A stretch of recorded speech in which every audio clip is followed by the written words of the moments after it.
Hey everybody, and welcome to Difference Makers. My name is Pastor Tyler Warner from Calvary Chapel in Trussville, Alabama. Today we are continuing our series on writing and publishing and the fact that we need your book. We need what God has given for you to write. We're going to be talking about a lot of practical matters today, but before we get to that, I want to remind you about ironworks.media. Calvary Chapel Trussville is building the premier Christian resource network. BGTV is a big help at that as we make this Difference Makers show here, but this is not the only thing we got going on. We've got other podcasts. We've got books, including this one behind me here, The Desolation of Israel, and the new one that just came out called Firebrand. Firebrand, which is a missionary biography that you are not going to want to miss. You can find all that at our website. If you join our mailing list today, you can download 2 free short ebooks and be up to date on all the things that we are releasing. Got some cool stuff coming up next year. We're already planning our conference for 2026. It's going to be great. And if you want to find out more about the church where I pastor, you can go to calvarychapeltrussville.com. Okay, so we are halfway through, I think, our series on writing here. I just finished releasing the newest book. Our church has done 2 book releases this year, The Desolation of Israel and Firebrand. We're already looking for next year on how we can try to continue this process, keep it going. We've done 5 books before, and I thought it would be interesting to take some time.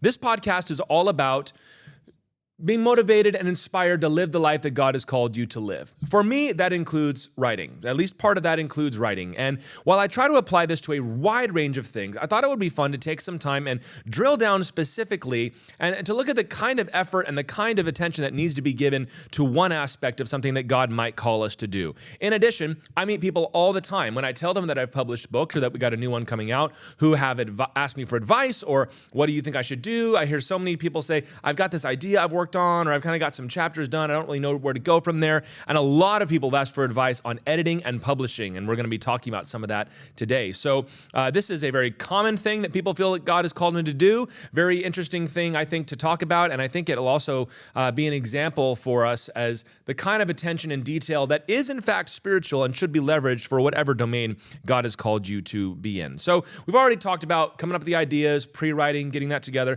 We've talked about the actual drafting process itself, getting the words on paper and finishing the book. And today, right now, we're going to be talking about editing, the editing process. There is so much anticipation that goes into writing a book. Before you get started, you're daydreaming, you're in the shower, taking interview questions about what it's going to be like. And maybe you've been thinking about it for a long time, sitting on this idea for a long time. And it takes a long time to write the first draft of a book, to get it from once upon a time, all the way to the end. That is a long process. And when you finally get to the place where you write the end, that is an electric feeling. Obviously, it's not the whole process that we're going to talk about today, but for me, when I take a picture to commemorate finishing a book, it's the moment when I finish the draft, the first draft, when now there is a book that I have written that exists. And that's an amazing electric feeling. But it can be deceptive because we can think now that I finally slayed the dragon, finally conquered this thing, wrote it down, got everything on paper, that I'm done. I'm finally finished. When the answer actually is that you're not even close to the end. That is the beginning that allows you to start producing something that we're going to call a book. Once you actually have that first draft, while it feels like a big accomplishment, and it is, I would even say that might be the majority of the work you've got to do, there's another step to the process, and it's an indispensable part of the process called editing. It's time to take that giant manuscript that you've got and whip it into shape. I know a lot of people that love to write who skip this process. They will write a book, and when they finish it, they say, well, that's it, the end. And they'll either try to publish it then or try to release it then, and it never really seems to go anywhere. Or they'll just kind of shelve it and put it away because they don't want to do any more work on it.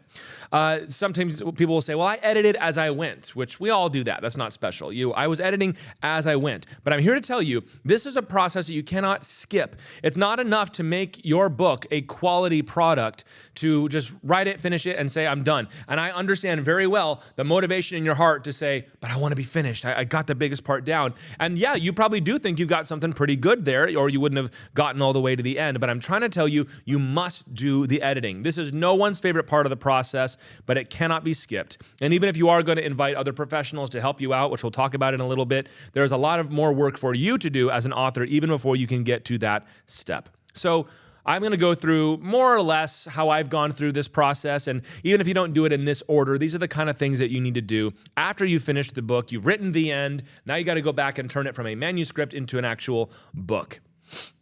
And my first piece of advice here would be to take a break from it.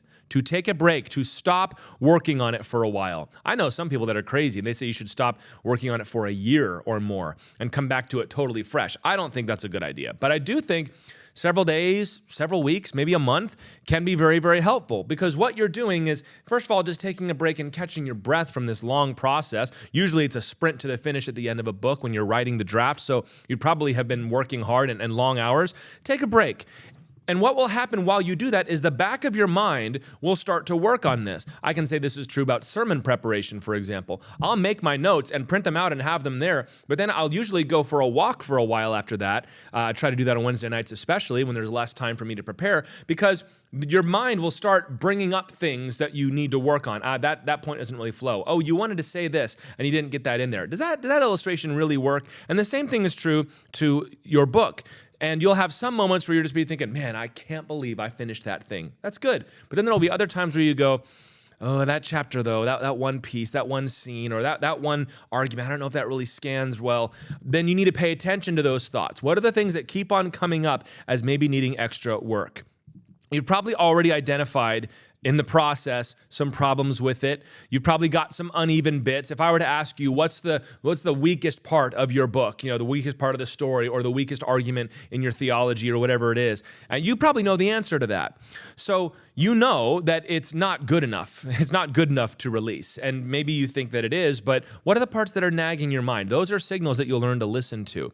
It's also important just to get distance from this thing so that when you go back, and you should go back and you will go back, you're prepared to get after it. I would say when you start getting the itch, wait for the itch to finish it, to die down, and then when it comes back again, then it's time to get back after it and get to work on that book. So the first thing I say is take a break from the book.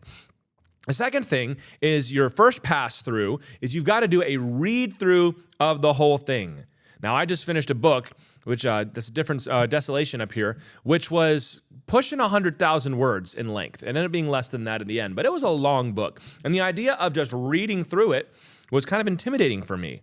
And that may be the case for you too, but this is really something that must happen. You have to read through the book with minimal stops. You may stop and tweak a sentence there if you catch a typo or, move a paragraph around. You can do little things like that, but I really would like you to limit that step of the process for right now, because you're trying to get a sense, not for what you want it to be, but what is this thing that I have here? Does the story flow? Does it make sense going from one thing to the next? Does the argument track? Are there scripture verses, for example, that you forgot to include? Are there any out-of-place sections that you kind of hit it and your brain sort of goes, oh yeah, that part's in there. Why is that in there?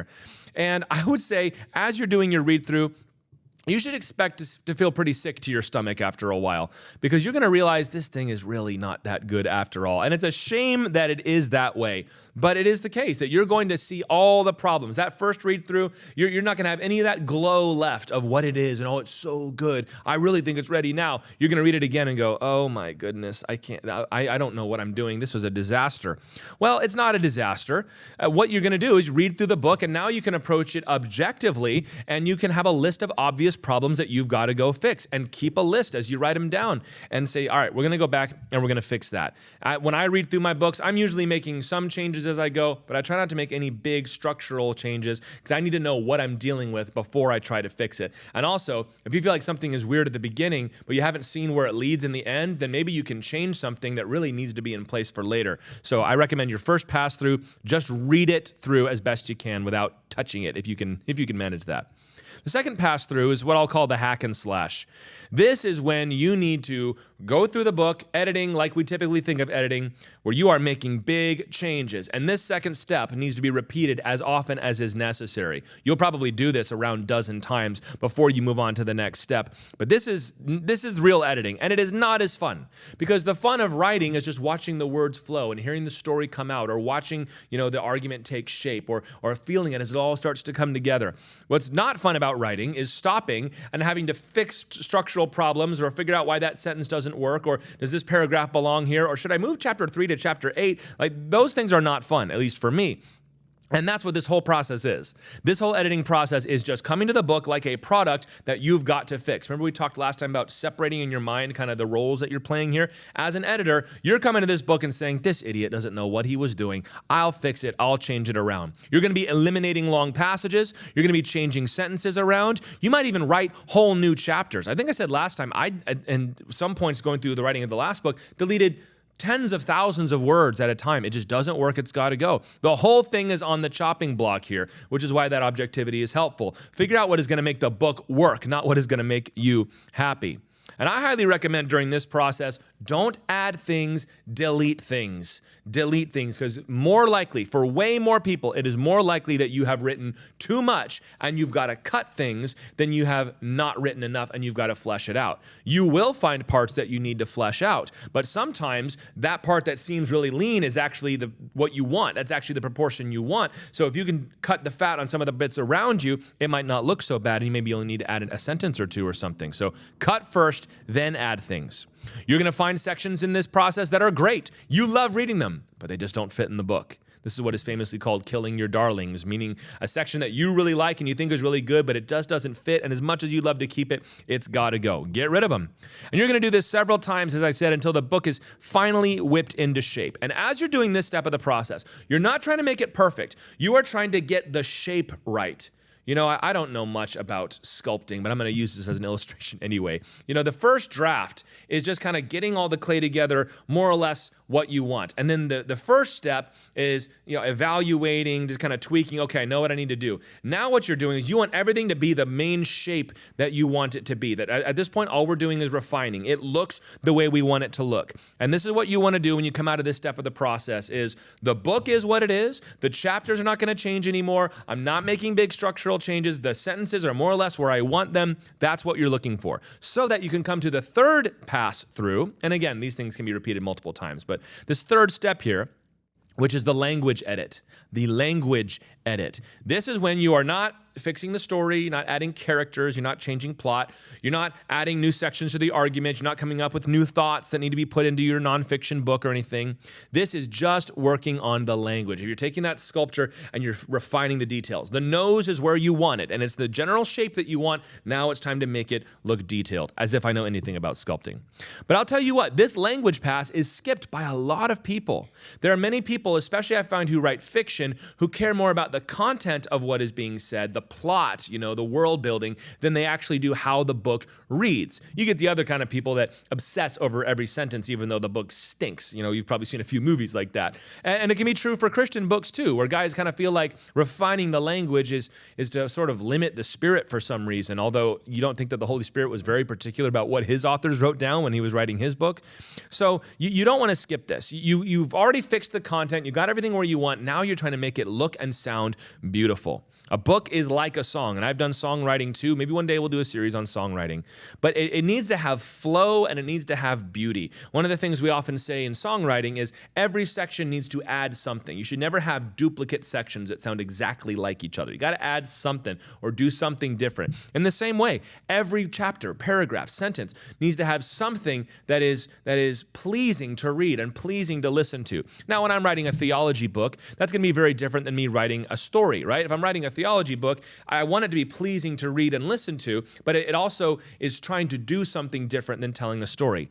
But English is a beautiful language. I'm not a big fan of people that like to dump on English. English is a beautiful language. We've got so many words available to us. We've got so many phrases, so many ways of putting things, so many great authors that have come before us that have shown us how this can be done. You've got to learn how to use it. It's very common for people to be excited about writing a book, but they're not very excited about the language part of it. This is where grammar comes in. This is where spelling comes in, although that's less so. It's picking the right word instead of just a word. You know, you'll find that you repeat certain phrases a lot. I have a tendency at the beginning of paragraphs to say, and yet, I noticed. And I had to go through another and yet, get rid of it. Say something else. Say however, say but, or just delete it entirely. You don't need it there. You've got to learn how to do that. One other piece of advice I'll give you is to eliminate abstract language, meaning you don't want to be talking about I don't know, economics is an abstraction, okay? So you can talk about economics, and you can talk about trickle-down theory, and you can talk about free market, and you kind of get all these things so built up in one sentence that nothing concrete is ever happening. Pastors can be really, really bad about this because we're used to speaking a certain way, and something that sounds good when you're preaching it might not sound as good when you're writing it down. So, we're going to say we want to have a move of the Holy Spirit. That sounds really good, but when you write a move in the book, it kind of looks strange. Like, what is he saying there? That's just one simple example there. But you're trying to clarify. That's what you're going for. Every sentence should be smooth. It might not be all beautiful, but it should be smooth and clear what you're trying to say. I find that for this process, reading out loud is very helpful. You don't want to get in the zone reading your book and you're skipping paragraphs. Read it all out loud so you hear how it actually sounds when it's being read. So that's pass 3, is your language pass. Once you've done this, it is time to pass it on to somebody else. Here's your next step, is to pass it on to other readers for help. Some people like to bring in readers very early in the process and hand out chapters as they come. That's fine too, but it's certainly in the editing process, this is the time to bring in what are called beta readers. This will give you, first of all, more time away from the project to think about it, think it over. Is it working? Is it the way I want? See what's niggling in the back of your mind. Is there something else that I just haven't fixed yet? When I give the book away to people, if I've finished it and kind of got it in a reasonable shape and the details are pretty much what I want, I'll tell people I'm looking for big picture opinions. I'm not really looking for nitpicks. I'm not looking for typos. It's the most common thing I get when I hand people a copy of my book is they give me a long list of typos. And I'm like, that's great, but I can catch those. What I'm looking for is the book good? Is it interesting to you? Does it catch your attention? Do the arguments flow from one to the next? What was your emotional response to it? And the best thing I can hear is when people say, I kind of stopped paying attention and just read it because I was so interested in it. Well, that's really good. That's what you're looking for. Ask questions like, would you read it if it wasn't mine? And make sure you give them plenty of permission to tell you that. Don't get all, hissy fit when if they say, I don't know if I would. You're going to have some people who are just going to say nice things, so you got to dig a little deeper. Take the compliments. They're being nice. That's why you chose them. But you also need to say, okay, but what could be better? That's a great question. What could be better? And they might have some things that they can tell you. And maybe you had some concerns yourself. Like, it just seems like when we hit around 2/3 of the way through, it just kind of dies off and it's not really interesting there. Or you're writing a story and go, do I really need this whole character here? I mean, I'm trying to find ways to put him in and he's kind of funny, but he doesn't really do anything. Well, just say, hey, I'd like you to read this book. And as you read, let me know how you think the pacing goes and how you think all the characters fit. And then when you meet them later, you can say, around 2/3 of the way through, did it feel like it stalled out for you? Or you ask them, this character, do you think he's necessary? Because you might get somebody who says, oh yeah, absolutely, it was great. Or you might go, now that you mention it, and then that's how you know you've got to make a change. And if you hear from a lot of people, I usually do this for 3 or 4 max, no more than that. If you're hearing consistent complaints, like they're all saying it's hard to understand, if they're all saying the language is too fancy, if they're all saying they're not sure if this chapter is necessary, they're probably right. And you need to consider taking another look. Don't get your feelings hurt. This is a field test and it's necessary. And you can sit there and blame the people reading it for not recognizing your genius, but it's probably more likely that it just needs work. It's not as good as you thought it was. And you may choose not to make changes based on what some people have said. I remember I wrote one of my fiction stories and we come to the ending and this person said, no, it should be more like this. And I remember thinking, no, you're wrong. I don't want it to be like that. The thing that you were complaining about, you might not have preferred it, but that is the way that I wanted it. So you, of course, are going to make all the final decisions yourself. Now, when you've done this, you're going to do a 4th pass through the book on your own. And this is what I'll call the last revision. And this is very similar. It's kind of combining everything from before. You're just going to do it again. You're going to go through the whole book again. You're going to try to read it from start to finish one more time. You're going to make some changes along the way. You probably thought of some things as you've been doing it. You maybe have heard some good advice from people, but hopefully at this point there aren't so many. Hopefully there will be long stretches where you're just reading it and enjoying what you've got there and fixing typos and things like that. By now you should have a pretty good handle on what it is that you've created, and only small tweaks will be necessary. But I'll say again, if you get to a section and you find your attention drifting or you find yourself just wanting to get through it, it's probably because there's something there that needs to be fixed. So learn to trust your gut in that regard. Maybe it needs to be cut. Maybe it just needs to be, beaten down and put into shape the way it is. And you may need to repeat this more than one more time, but hopefully as you read it, you just kind of find yourself falling in and enjoying the book that you've written. And once that is done, there is one final step here of the editing process, which is called the line edit. You've probably heard of this before, the line edit.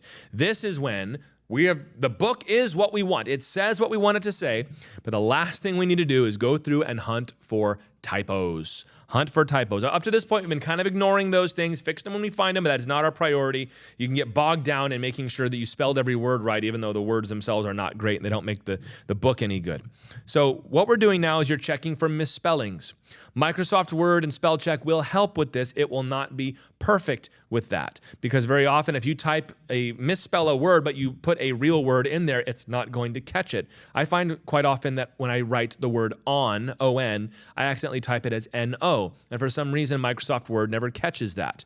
Or if I type is, instead of is, I'll type I-S-S. I don't know why it doesn't correct that one. Maybe I made a mistake in there somewhere. But you need to be reading it yourself. Misspellings, punctuation errors. If you don't know how to use a semicolon, don't use it. I've seen this many times. And if you do know how to use it, double check, Google, make sure, is this the proper way to do that? Look for common word confusions. Here, let me give you a pet peeve of mine. The word comprise is almost always misused by people. People say, well, the United States is comprised of 50 states. No, it is not. That you're thinking of the word compose. It is composed of 50 states. The word comprise is actually backwards of that. You would say America comprises 50 states. Just a little tweak like that. But there's lots of things that people get wrong. Using the wrong weather or using the wrong to, TWO instead of TOO. Looking for things like that. Anything like that. This allows you to fix the basic stuff, and it allows kind of the big picture matters to simmer in the back of your mind. You're enjoying the process. This is good. I'm enjoying the book. Oop, missed a P there. And you type that in and you keep on going. This should be a careful, diligent process, but it also probably shouldn't take that long at this point. But I will say this, you will find a lot of typos. I have never found them all. In fact, the reason I record an audiobook version of my books is because I have found that is when I catch all the typos. I'm talking after when it's printed, like behind me. When I read the audiobook for that book there, it was already printed and sold, and it was at the church and everything else. I found 2 pages of single-space typos. Oops. And it didn't take anything to go back and change them, and I can edit it later, but it was just crazy to me that as often as I read that book, I don't know how many dozen times I've read that here book, but it was still full of errors, and so you need to be looking for those. You're trying to produce a clean copy. It's kind of like when you've been working on scratch paper, you want to rewrite everything and make a clean copy. That's essentially what the line edit is for. So that's the edit. We've got take a break, step away from the manuscript for a while, do a read through of the whole thing, making minimal changes. Then do your hack and slash passes. You're fixing things, trying to get the structure and order of the book the way you want it. You've got the language pass when you're trying to refine the way that you say everything and make sure that the words are smooth and clear. Give it to beta readers. Let them tell you if there's any mistakes that you can improve. Do a final revision where you go through it one more time and read through, making your last big changes, and then you do a line edit to make sure there are no typos in it. Double periods come up an awful lot too, I've noticed. It has been said of the editing process that all writing is rewriting. And what that means is the real work of an author is not in producing a first draft. It is in taking that first draft and wrangling it to the ground and editing it until it is something usable. There's some truth to that. And I tend to think about it like this way, maybe you have too, is you say, I'm done with the book. All I've got to do now is edit it. Which is hilarious because the editing process, while it is never to me as long as the drafting process, it is not a short process. It is a months-long process. For our newest book, Firebrand, we had to really rush the edit because we had a deadline that was an opportunity that opened up for us, and that was the fastest edit we've ever done. And even that took months. It's a long process. Some people will actually pay for an editor. I've never done that myself. I prefer to have complete control over the books that I write. And I'm sure that it suffers in that regard, but I'll say at the very least, you probably got a very distinctive Tyler Warner voice that comes through. But you can look into paying for an editor. I can't really help you with that. But once you finish this process, when the edit is done, you've got an actual book in your hand. The product is complete. There's some crazy guy that wrote it and handed it to you, and you made it into something that is usable, marketable, saleable, and now you pass it on to the next step. And this is a discipline. This is hard. This is the thing that most people don't do. Most people never write their book. Of those who do, a small fraction of those actually do the hard work of editing it and making it usable. And you need to go through that because, as I said at the beginning, we need your book.